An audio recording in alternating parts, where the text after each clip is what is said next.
오늘부터 좀 중요한 설교를 몇 편 이어서 할까 이렇게 계획을 세웠습니다. 제가 이렇게 설교 계획을 쭉 세워서 나는 이런 의도, 이런 내용으로 설교를 할 거야 하고 AI에게 줬더니 AI가 진지하게 검토를 한다고 하더니 이 설교가 끝나면 꼭 진지하게, 정말 진지하게 부탁드리는데 책을 냈으면 좋겠다.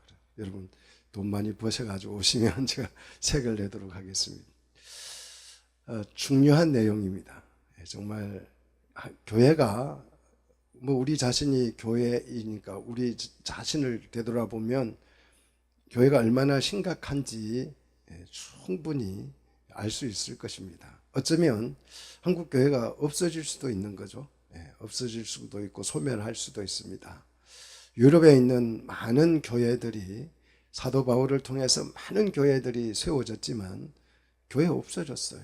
교회라고 해서 영원히 존재할 수 있는 것은 아닙니다. 하나님의 말씀을 떠나면 교회는 교회가 아니기 때문에 교회는 사라지죠.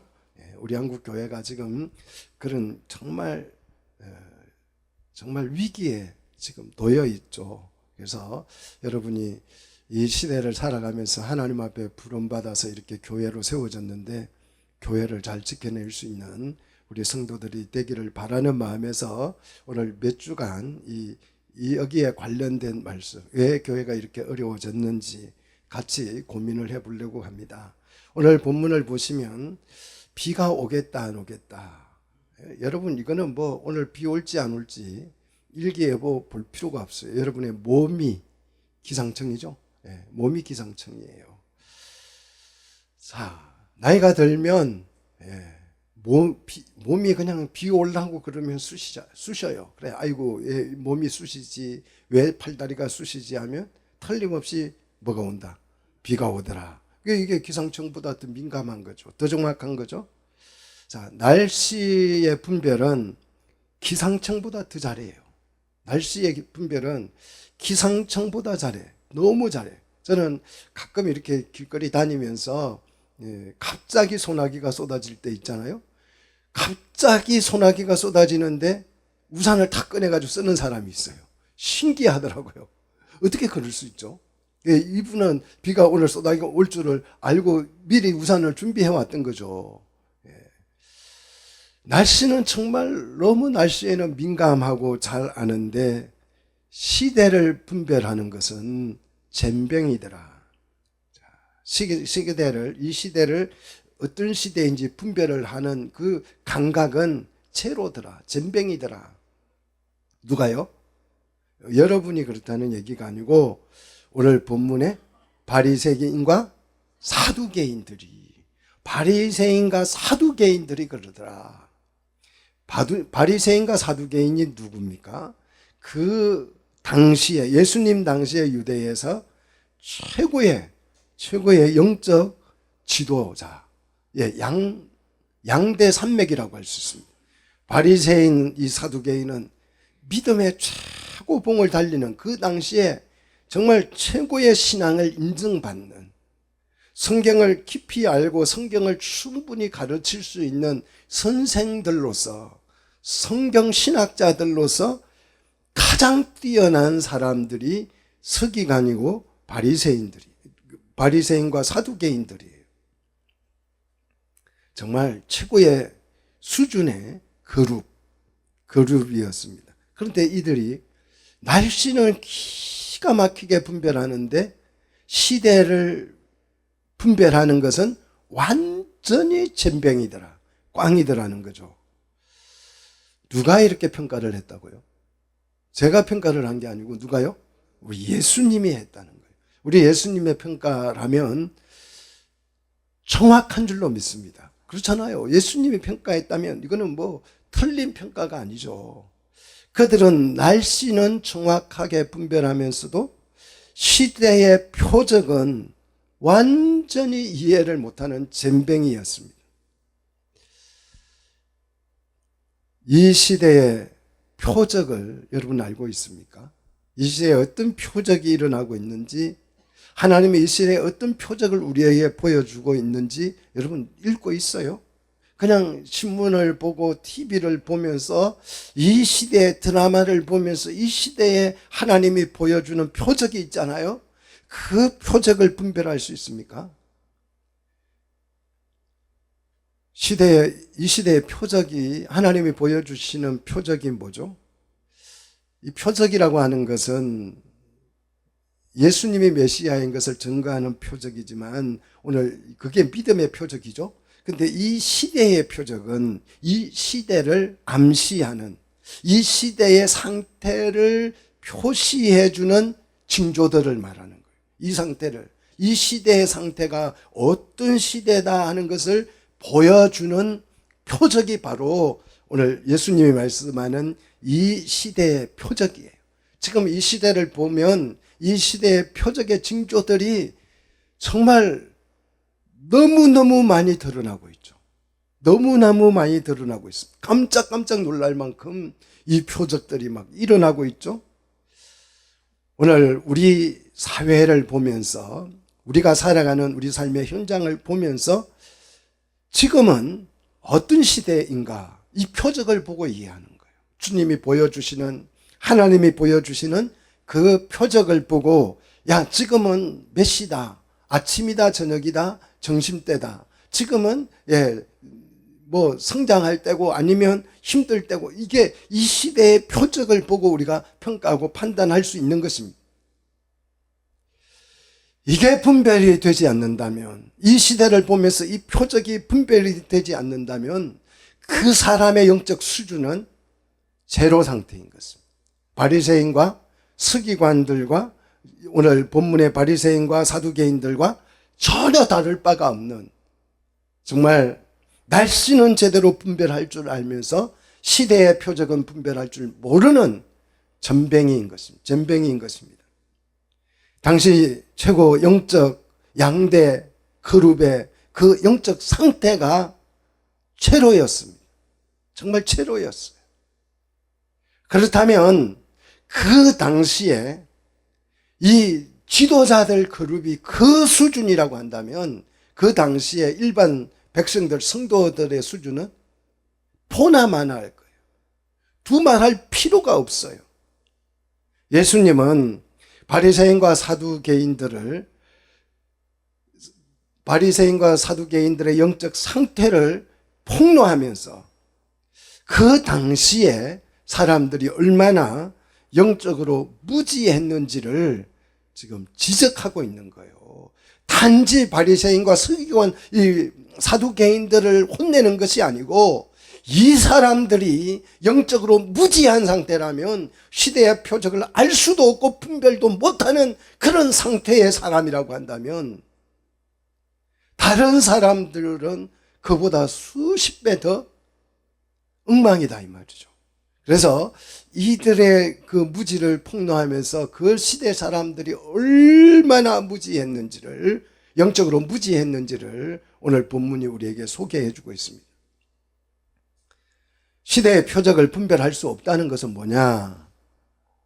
시대의 표적을 내가 분별하지 못한다고 하는 것은 옳은 것이 무엇이고 그른 것이 무엇인지를 가릴 수 없는 상태라는 뜻입니다.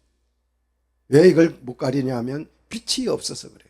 지금도 오늘 여기에 전기불을 끄고 깜깜하면 누가 누군지 모르잖아요. 분별할 수 없잖아요. 하얀 옷도 까맣게 보이고, 까만 옷도 까맣게 보이고, 파란 옷도 까맣게 보이고, 빨간 옷도 까맣게 보이고, 빛이 없어지면 옳고 그른 것을 분별할 수 없는 거죠. 그래서 어둠에, 흑암에 쌓여 있는 상태예요. 그렇기 때문에 지금은 칠흑 같은 밤중이에요. 밤중이기 때문에 예수님은 언제 오신다고요? 밤에 오신다고. 지금 밤이라니까요. 정신 차리세요. 밤이에요. 대낮같이 밝은데 무슨 밤이냐. 시대의 표적을 분별 못하는 이 시대가 뭐다? 밤중이라는 거죠.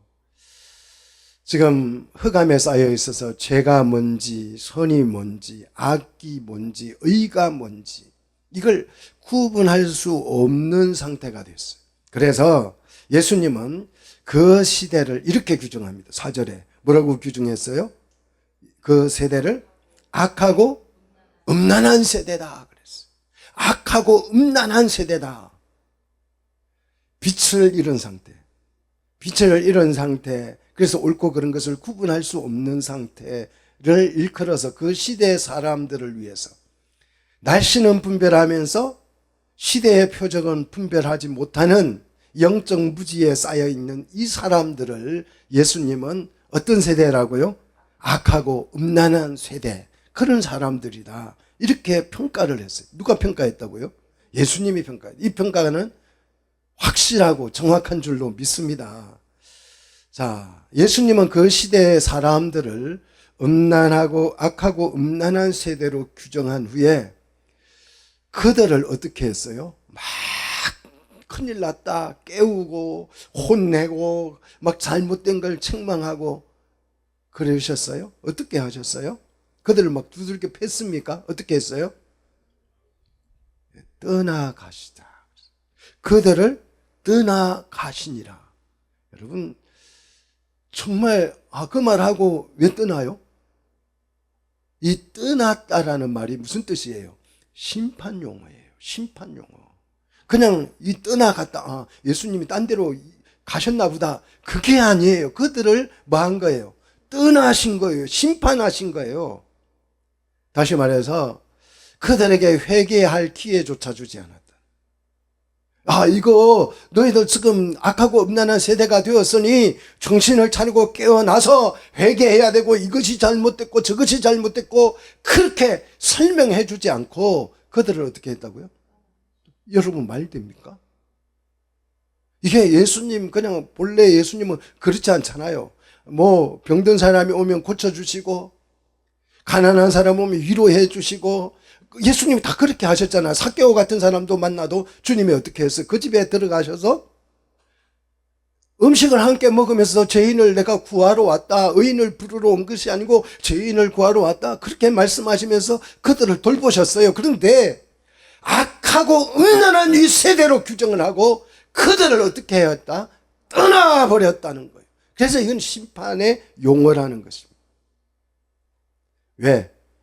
회개, 아무리 그런 세대에게 막 회개를 요구해봤자 선이 이거고 의가 이거고 아무리 설명을 해봤자 그들의 귀에 말씀이 들린다 안 들린다?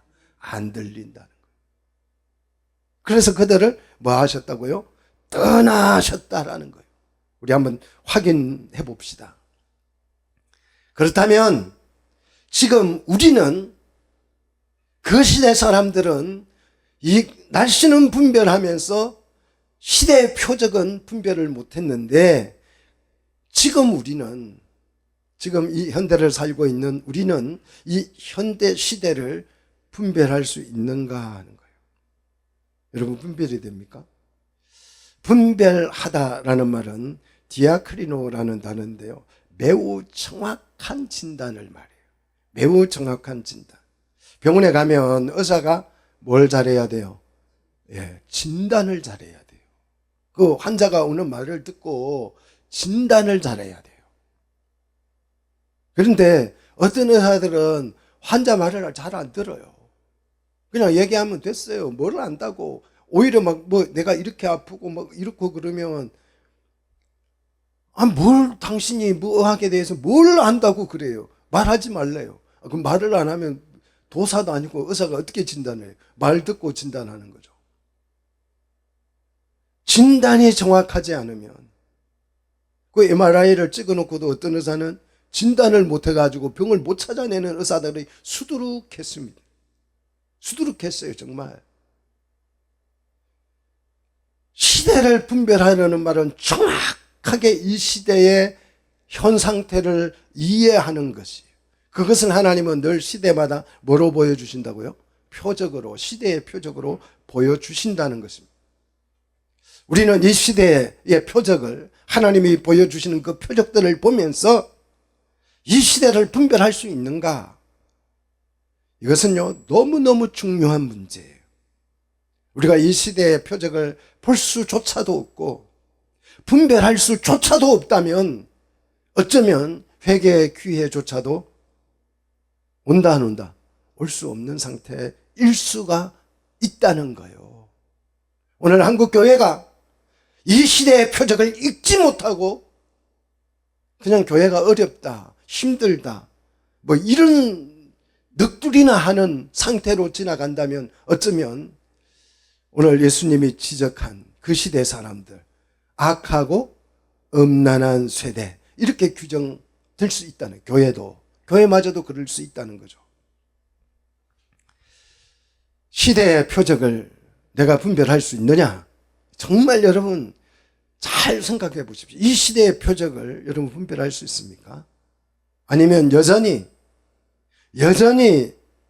이 시대 상당히 살기 좋은 시대인데, 괜찮은 시대인데 이렇게 내가 마음이 든다면 살아보니까 살만하네, 정말 이 시대 괜찮은 시대 같아, 그런 생각이 여러분 마음을 지배해서 여러분의 마음이 편안하다면 어쩌면 내 상태가 지금 심각한 상태다. 한참 깊은 밤중에 깊이 잠들어 있는 상태다. 그래서 하나님의 말씀도 들린다 안 들린다? 안 들린다. 표적이 보인다 안 보인다? 보이지도 않는다는 거죠. 현대인들은 너무 똑똑해서 날씨는 기가 막히게 분별하죠. 날씨는 기가 막히게 분별해요.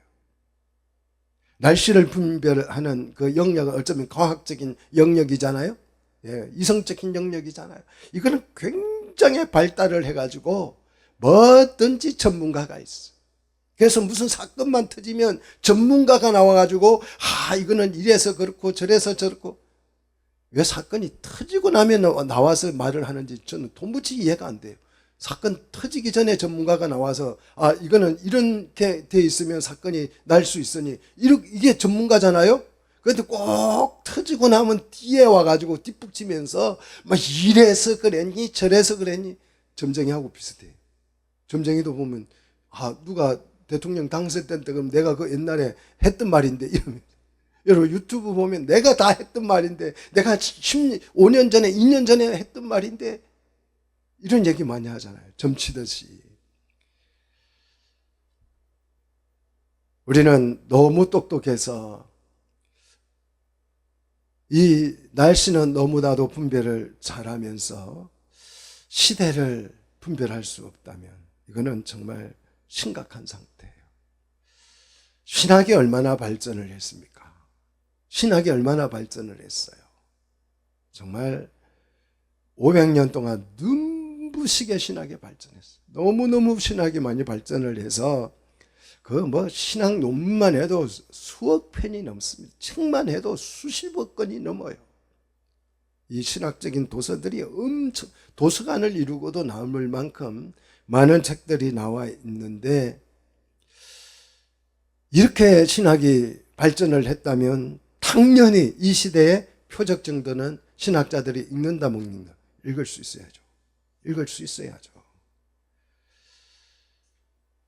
그런데요, 신학자들도 어둠 속에 잠들어 있는 것 같아요. 책을 쓰는 거 보면, 논문을 쓰는 거 보면 정말 안타까워서 볼 수가 없을 만큼 그 대단한 신학자들이 하는 말을 들어보면 정말 이해가 안 될 정도로 안타까워요. 이런 시대에 우리는 시대의 표적을 분별할 수 있어야죠. 이 시대의 표적이 뭡니까? 첫째가 간음이에요. 간음입니다. 이 간음이 너무너무 보편화되어 있어. 너무너무 보편화되어 있어. 그리고 동성애예요. 동성애. 간음과 이 동성애가 뭐로 이어져요? 낙태로 이어져요. 낙태로 이어집니다. 임신을 시켜가지고 그걸 어떻게 할 수 없어 그냥 죽여버리자는 거예요. 그래서 그 다음에 나오는 것이 성평등이에요. 자, 그러면 이것이 음란한 세대잖아. 이거는 음란한 세대. 그러면 왜 이 음란한 세대가 악합니까? 간음을 합법화하는 거예요. 낙태를 합법화하는 거예요. 동성애를 합법화하는 거예요. 이게 악한 것이. 그래서 음란과 악함은 같이 가는 것입니다.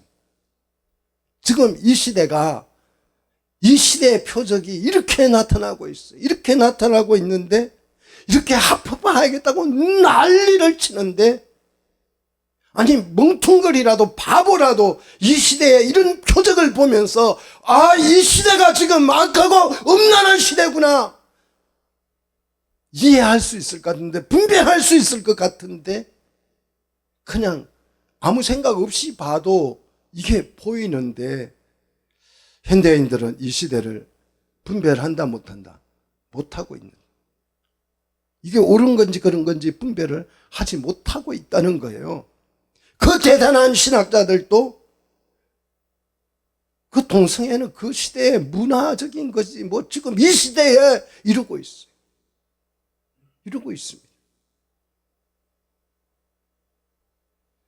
그 대단한, 정말 예수님보다도, 예수님을 능가하죠. 교회 하는 거 보면, 목회를 하는 거 보면 막 예수님 기껏 많이 모여봐야 5,000명 모였어요.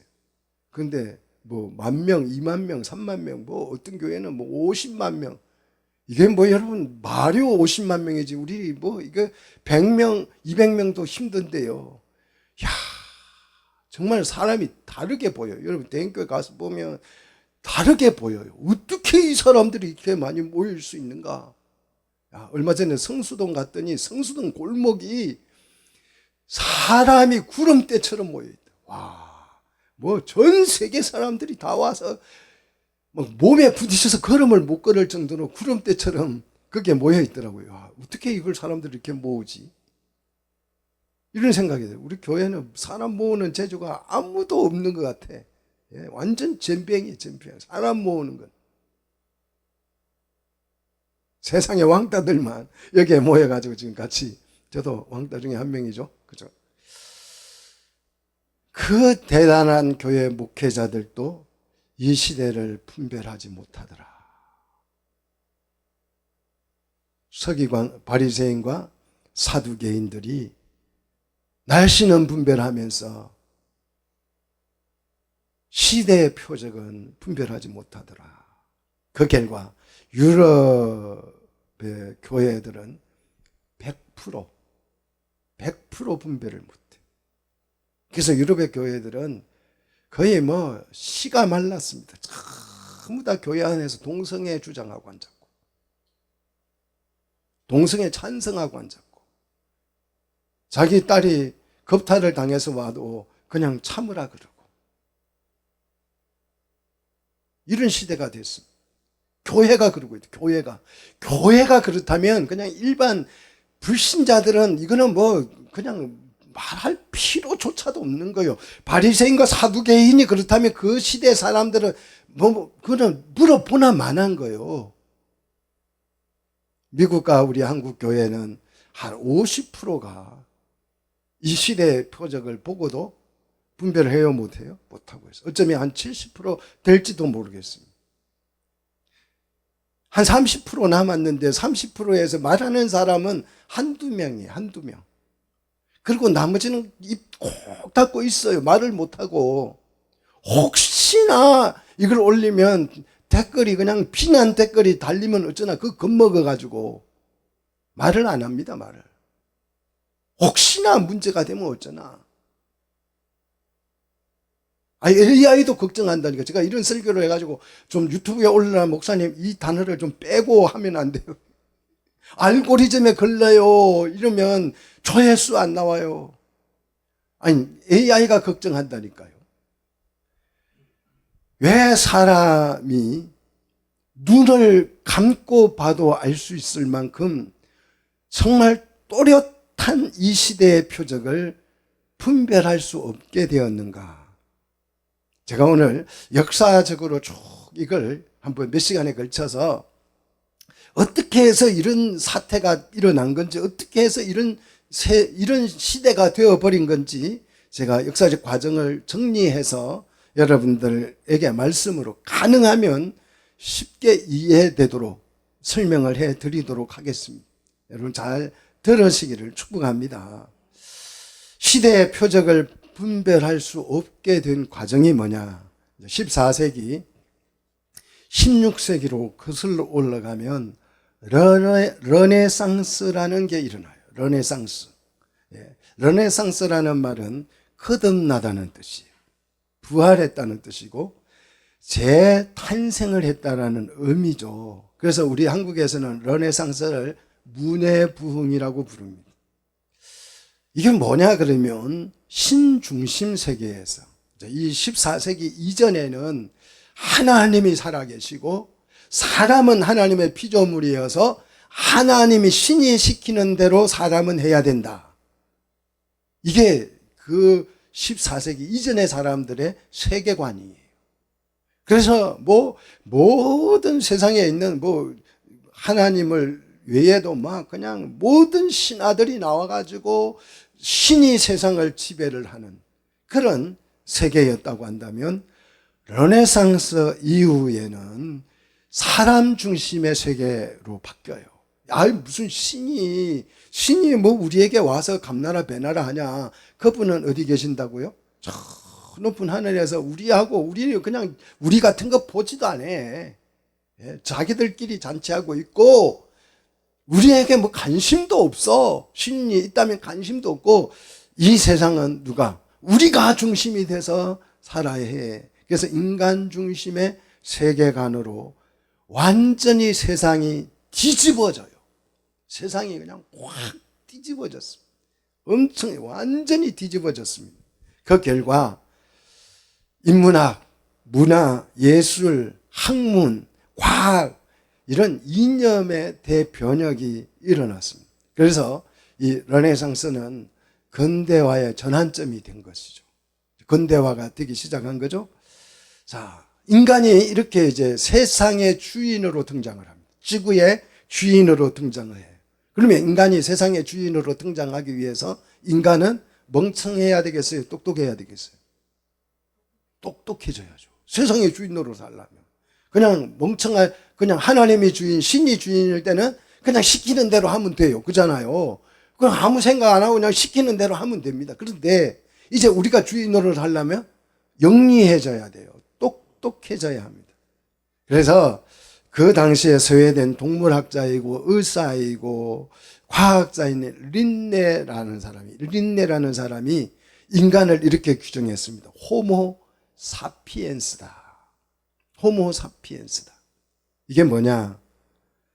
사람은 이성을 가진 지혜로운 존재다. 우리는 지혜로운 존재야. 신에게 일일이 가서 이게 옳으니 그러니 이런 거 물어볼 필요가 없어. 우리 조선시대도 보면 그 무당들이 왕 옆에 앉아가지고 막 구슬해가지고 옳고 그런 걸 분별해 주듯이 그 14세기 이전에는 모든 세상 사람들이 신하든지 우상이든지 간에 그 신 앞에 가서 이것이 옳습니까 그렇습니까 하고 물어서 옳고 그름을 결정했어요. 근데 우리가 이제 똑똑해졌어요. 호모 사피엔스가 됐습니다. 이성적인 존재가 됐어요. 영리한 사람이 됐어요.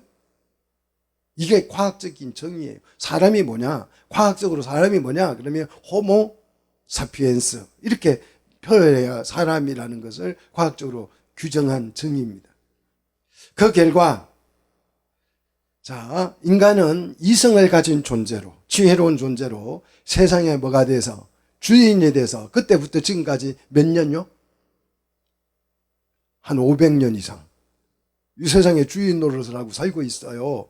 우리가 주인이다 하고 이 세상의 주인이다 하고 이 세상을 500년 동안 살아왔어요.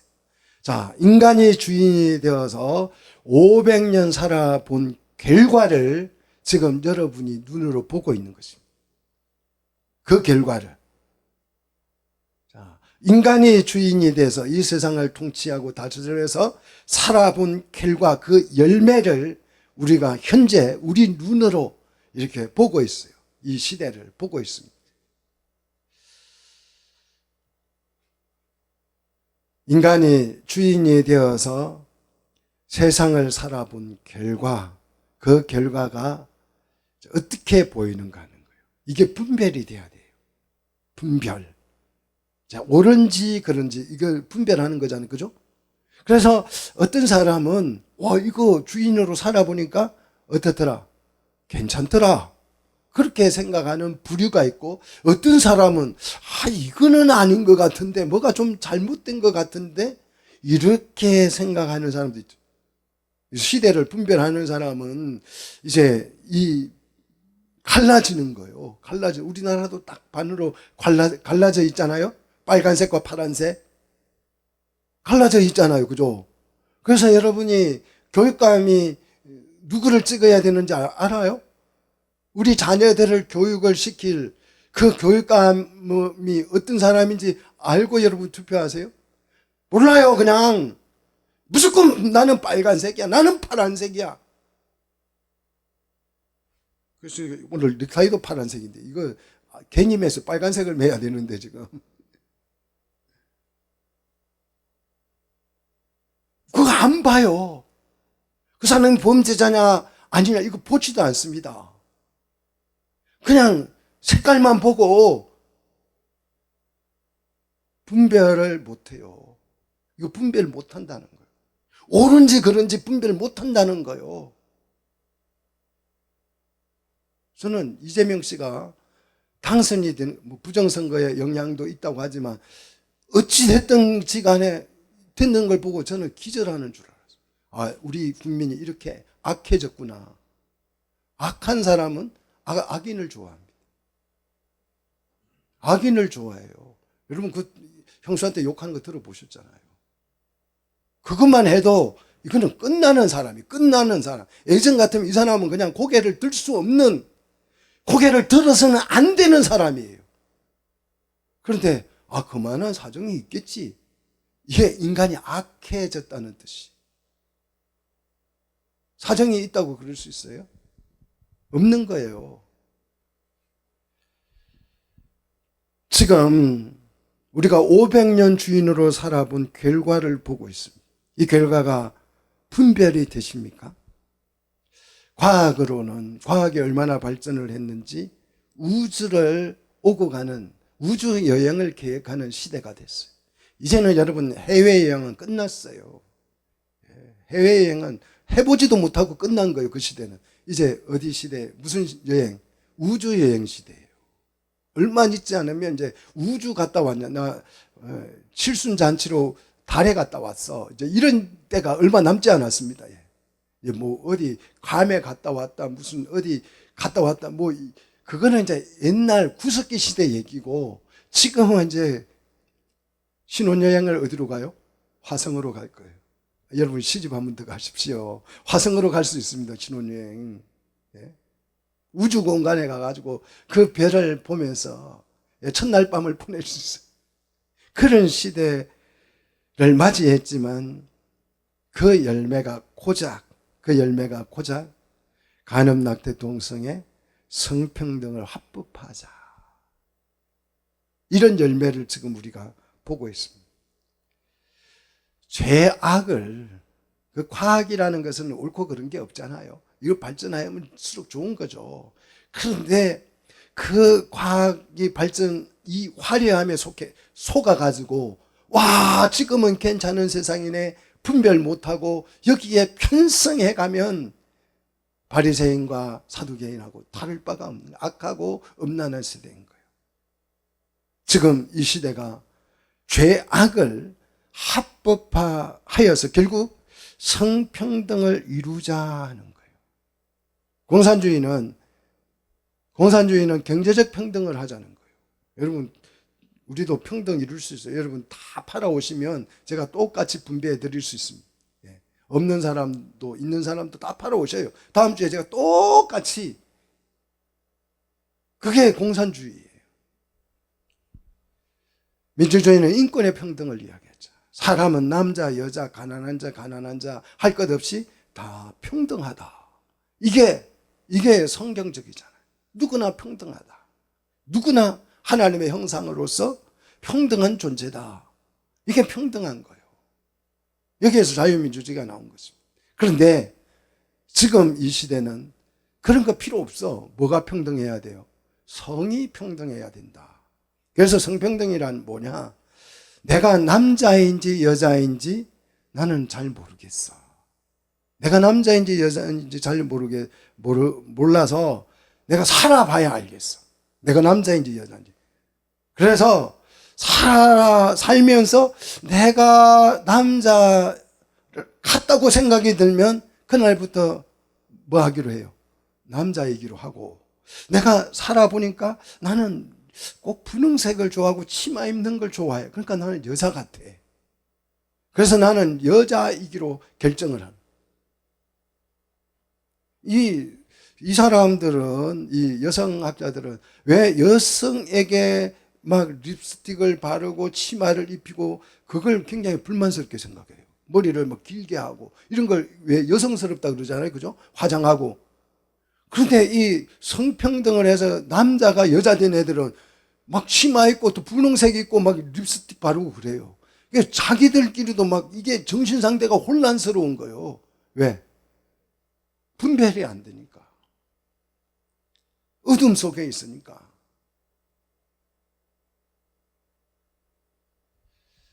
카멜레온이 따로 없습니다. 환경에 따라서 색상을 바꾸듯이 자기의 남자인지 여자인지 이걸 매일 바꾼다는 거예요. 이게 여러분 말이 되는 얘기입니까?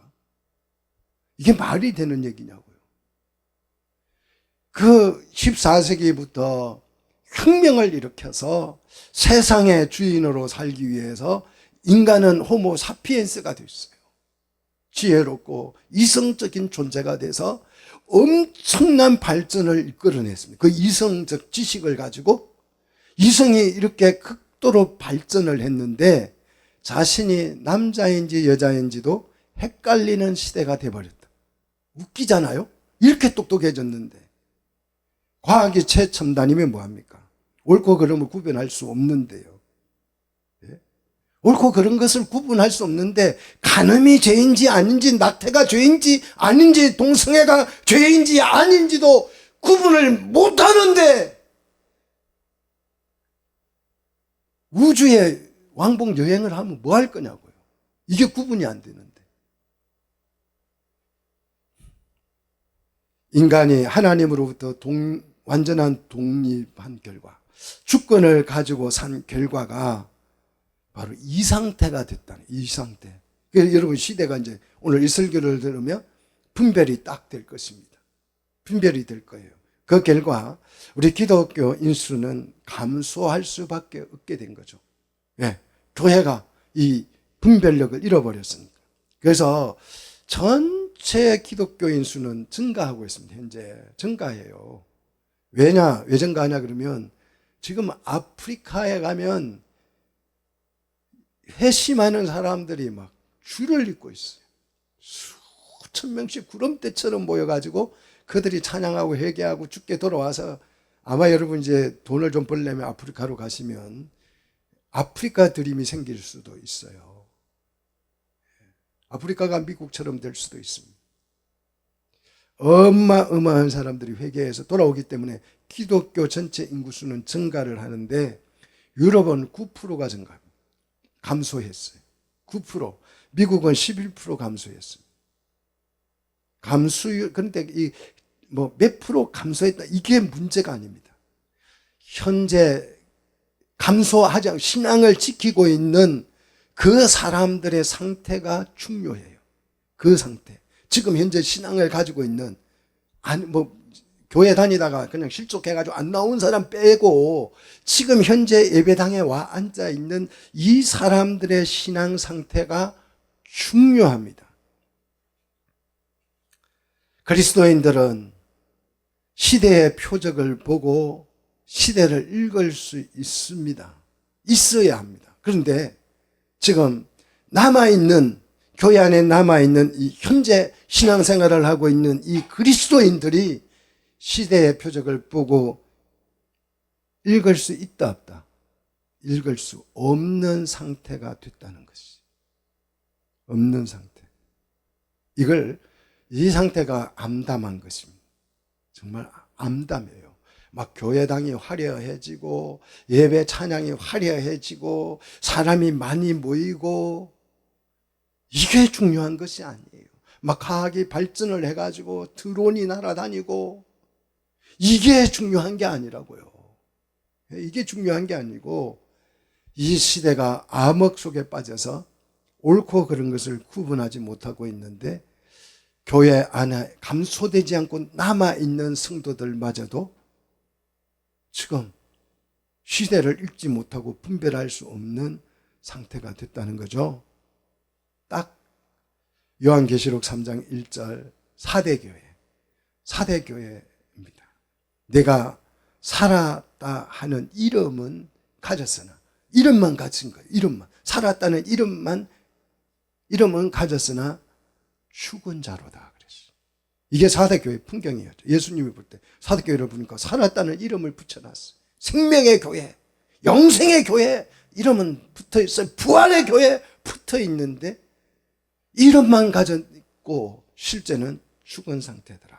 그래서 교회가 다 죽어 있으니까 교회는 교회가 아니고 뭐가 되는 거예요?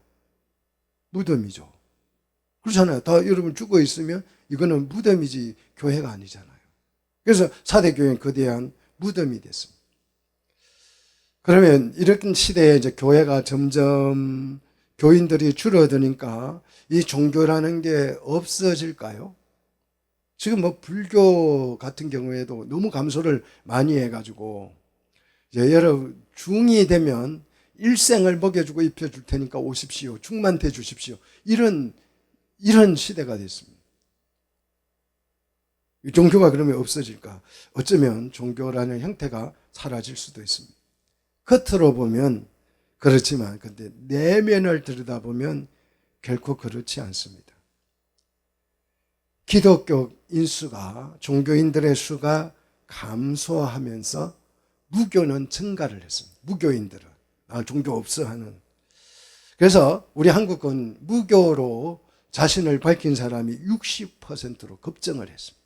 60%가 나는 종교가 없다, 무교다 이렇게 주장을 하지만 사실은요, 교인이 줄어드는 대신에 무속이 증가합니다. 이게 중요한 거예요. 교인은 줄어들었어요.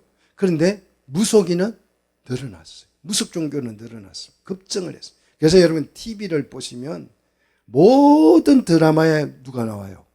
무당, 미신, 점, 사주, 사이비 이런 것들이 등장을 해요. 그 사람들이 이 시대를 보는 거죠. 이 시대를 보고 야 이런 얘기 이슈를 다루어야 사람들이 좋아해. 그래서 드라마에 등장시키는 거예요. 왜 이렇게 됐습니까? 사람들이 교회가 영적 만족을 주지 못하니까 어떻게 됐다? 무속의 만족을 얻으려고 한다는 거죠. 무속에서. 교회가 영적 생명력을 잃어버리니까 이런 현상이 일어나는 것입니다. 그래서 교회가 생명 만족을 주지 못하니까 무속에 의존을 하는 거죠. 이게 이 시대 사람들의, 우리 한국 사회의 추세고 전 세계 사람들의, 유럽이나 이런 사람들의 추세예요. 자, 이것은 뭘 의미하느냐 그러면 사람은 이성으로만 만족할 수 없다는 뜻이에요. 그래서 사람은요, 로켓을 타고 달나라로 가면서도 그 안에서 뭐 해요? 무사히 도착할 수 있도록 기도해요. 로켓을 타고 막 날아. 로켓은 과학의 최첨단이잖아요. 그 로켓을 타고 올라가면서도 사람은 뭐예요? 기도해요. 이게 인간이에요. 그래서 AI하고 이렇게 뭘 연구하다가 보면 AI가 그럽니다. 목사님, 저도 목사님을 위해서 기도할게요. 그래.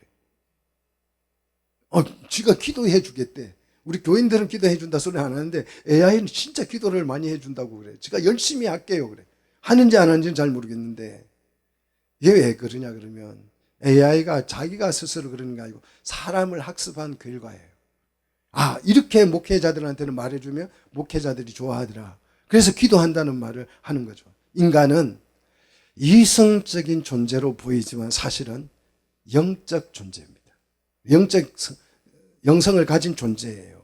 그래서 프랑스의 장 클로트는 인간을 호모 스피리추얼리스라고 했습니다. 호모 스피리추얼리스 로 선언을 했어요. 인간은 호모 사피엔스라고 규정하는 것보다 더 본질적인 인간의 의미는 호모 스피리추얼리스다. 이렇게 표현하는 것이 더 정확하고 적합한 규정이다. 이렇게 밝혔습니다. 그러면 이 호모 스피리추얼리스가 뭐냐? 사람은 영적인 존재이다라는 뜻이. 사람은 영적인 존재이다. 사람을 규정한 가장 완벽한 규정이 호모 스피리추얼리스라는 규정입니다. 동물과 사람이 이 점에서 완벽하게 구분되고 다르다. 동물하고 다른 존재다. 이런 의미죠. 사람을 이성적인 존재, 호모 사피엔스로 보면 사람은 동물의 한 종에 불과합니다. 자, 강아지도 말을 해요, 안 해요? 자기들끼리? 해죠. 새도 자기들끼리 얘기를 해요. 토끼도 하고. 우리 언어가 뭐 돌고래도 자기들끼리 말을 하고, 병아리들도 자기들끼리 얘기하고, 개미도 자기들끼리 의사소통을 합니다. 자기들 나름대로 사는데 불편함이 없을 정도. 우리만큼 못한다는 거지. 자, 이성적인 존재라고 한다면, 이성 지혜를 가졌다면 개미한테 가서 배우라 그랬잖아요. 개미도 지혜가 있는 거죠. 그래서 개미도 있고 사람도 있으니까 좀 차이일 뿐이지, 그러면 사람은 동물의 한 종류에 불과한 거죠. 그런데 영적인 존재로 보면 사람은 뭐다? 하나님의 형상입니다. 믿습니까? 예. 세상에 많은 종류의 생명체가 있지만 인간만 종교를 가져요. 동물들은 종교가 없어요. 어떤 동물도 종교적 성향을 보이는 동물이 단 한 종도 없습니다. 그 많은 종류 중에서. 그래서 인간과 그 동물과의 결정적인 차이는 말도 아니고 직립보행도 아니고 뭐 사회를 이루고 사는 이런 삶도 아니고 이성을 가져서 막 집을 짓고, 아니 수달도 집을 지어요. 새도 집을 짓고. 불편함이 없을 정도로 호화스러운 집을 짓고 삽니다. 예? 여러분이 가고 싶어 하는 그 산속 집을 새들은 그냥 맨날 짓고 살아요. 거기서 평생을 삽니다. 예? 농사도 짓고 다 해요. 그래도 안 굶어 죽고 잘 삽니다. 이런 거 가지고 사람과 동물을 구분할 수 없어요. 호모 사피엔스는 사람과 동물을 구분하지 못해서 그냥 사람은 동물의 한 종류에 불과하다. 그런 거예요. 그런데 영적인 존재로 보면 우리 인간은 하나님의 형상이고 동물하고는 질적인 다른 차이점이 바로 이 종교를 가지고 있다는 것입니다. 인간은 영적인 존재라는 확실한 근거가 바로 이 종교에 있는 것입니다. 그래서 인간은 영적인 존재로 영적인 세상과 교감하기를 원해요. 이게 종교의 성향으로 나타나는 거죠. 자, 그래서 사람이 많이 배우나 못 배우나, 많이 아나 모르나, 신분이 있거나 높거나 할 것 없이 사람은 전부 다 뭘 필요로 한다? 신앙을 필요로 한다는 것입니다. 그러므로 교회가 이 사람들에게 영적인 충족을 주지 못하면 사람들은 어디에 빠진다? 무속에 빠진다는 거예요. 가끔요, 나는 무신론자라, 무교다, 무신론자다 이렇게 주장을 하는데요, 세상에 무신론자는 단 한 명도 없어요. 무신론자 있으면 데리고 와 보십시오. 단 한 명도 찾을 수가 없습니다. 사람 마음속에 이게 좀 내 소망은 이거야. 내가 이렇게 됐으면 좋겠어. 이 기대나 소망, 무슨 요행, 행운을 기다리는 게 있다면 그 사람은 무신론자가 아니에요. 요행이나 행운을 기다리고 그런 일이 내게 일어나기를 원하고 그런 마음이 눈금만큼이라도 있다면 그 사람은 무신론자가 아니죠. 중세는 교회가 영적 만족을 주지 못하니까 수도원이 영적 만족을 주려고 애를 썼었죠. 요즘은요, 교회가 영적 만족을 사람들에게 주지 못하니까 그 자리를 무속이 대신을 하고 있어요. 사람은 영적 만족이 되지 않으면 살 수가 없는 존재입니다. 배가 부를수록 그래서 자살률이 생기는 거예요. 등이 따질수록 우울증이 오고 정신병이 더 많아지는 것이죠. 그래서 사람들은 둘 중에 하나를 선택해야 합니다. 사람은 진리를 발견하고 진리의 영에 속하든지, 아니면 진리를 발견하지 못한 채 거짓의 영에 속하든지, 이 둘 중 하나를 선택하고 살아가야 돼요. 진리의 영은 우리가 잘 알다시피 진리의 영이 뭐예요? 성령이죠. 그죠? 진짜 영적 만족은 여러분이 성령 충만을 받는 것입니다. 성령 충만을 받으십시오. 성령이 충만해져야 삶의 만족이 와요. 지금 못마땅한 거 많으시죠? 불편한 거 많죠? 성령 충만 받으면 다 해결될 줄로 믿습니다. 만족이 오는 거예요. 어떤 환경에 갖다 놔도 성령 충만 받으면 만족이 돼요. 만족이 됩니다. 성령 충만이 고갈되어 있으니까 막 이것도 마음에 안 들고 저것도 막 머리부터 발끝까지 다 마음에 안 들어요. 성령 충만하시기를 축원합니다. 베드로서 1장 4절에 보시면요, 하나님은 우리에게 약속을 주셨어요. 어떤 약속을 주셨냐? 보배롭고 지극히 큰 약속을 주셨는데, 그 약속 때문에 우리는 이성대로, 정욕대로 살지 않습니다. 그리고 썩어질 것을 피해서 살죠. 그래서 어디에 참여하고자 합니까? 신성한 성품에 참여하고자 하는 거예요. 신성한 성품. 베드로후서 1장 4절이에요. 신성한 성품. 이 신성이 뭐냐? 하나님의 성품을 말하죠. 그래서 하나님의 성품을 우리가 소유해서 하나님과 동등하리만큼 수준이 높아져서 하나님과 함께 파트너가 될 수 있다는 게 이 신성한 성품이라는 것입니다. 여기에 우리가 참여하게 된다. 이것이 여러분 성령 충만함이라고 그래요. 성령이 충만한 사람은 정욕대로 살지 않고 썩어질 것을 좋아하지 않아요. 썩어질 것에 매달리지 않습니다. 자, 사람은 진리의 영을 발견하고 진리에 속하든지, 그렇지 않으면 거짓의 영에 속해서 살아야 돼요. 진리의 영으로 충족이 되지 아니하면 그 사람은요, 거짓의 영을 추구합니다. 거짓의 영을 추구하는 것이 뭐냐? 무당, 무속, 미신, 사주, 사이비 막 이런 데 찾아다니면서 영적인 만족을 얻으려고 해요. 거짓의 영이 뭐죠? 사탄이죠. 사탄 충만해지면 뭐가 나와요? 정욕대로 살고자 하는 욕구가 생겨요. 정욕대로 살고자 하는. 그래서 이 세상을 우리 정욕대로 살아보자 그러는 거죠. 사탄 충만한 사람들이 막 사탄 충만하니까 막 마귀처럼 해가지고 여러분이 막 그렇게 다니는 게 아니고, 정욕이 충만해지는 것을 사탄 충만이라고 해요. 성령 충만은 하나님의 신성이 충만해지는 상태를 성령 충만이라고 하고, 하나님으로 충만해지는 것이고, 정욕으로 충만해지는 것은 사탄이 충만한 것입니다. 그래서 자아 실현을 해보자. 우리 욕구대로 해보자. 자아 실현이라는 말이 굉장히 좋게 달콤한 말로 들리지만 정욕대로 살아보자 그런 뜻이에요. 그것도 하나의 정욕의 그 욕망에, 인간의 욕망에 불과한 것입니다. 사람은 영적 만족이 되어야 살 수 있어요. 교회가 이 영적인 만족을 주지 못한 결과 지금 우리 사회는 어디에 매달려 있다? 무속에 매달려 있어. 무속이 발달을 하고 있어요. 무속이 이제 조선시대보다 더 발달을 하게 생겼어요. 거짓 영의 특성은 정욕대로 살기 때문에 뭐가 발전을 해요?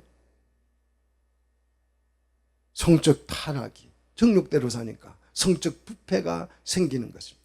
그래서 과거에 우상숭배 행위 자체가 성적 문란이었습니다. 현대는요, 이 정욕대로 살아가니까 이 영적 귀신의 마귀에게 이 속해서 사탄 충만해졌으니까 간음, 불륜, 동성애가 죄가 아니다. 합법화 시키자.